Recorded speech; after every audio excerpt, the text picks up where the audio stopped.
டேய், சந்தோஷப்படுறது கோவப்படுறது இதெல்லாம் செஞ்சாதானடா மனுஷங்க? என்ன செந்தில்?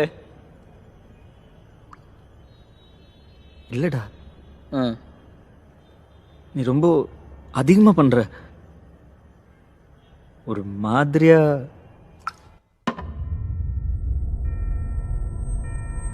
என்ன லூசுங்கறியா?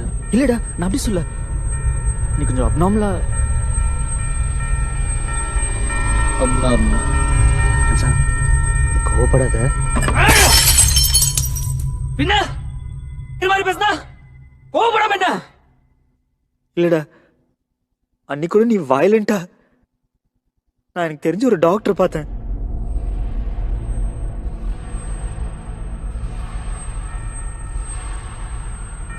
போதும், இதுக்கு மேல எதுவும் பேசாத மச்சான். நான் சொல்றது கொஞ்சம் கேளு. நிறுத்துறா? இல்லடா, ஏதோ பைப்போலர் டிசார்டர் அது இதுன்னு. மச்சான், நீ ஒரு வாட்டி கூட வந்தேன்னா சொல்லி கொஞ்சம் கேளுடா.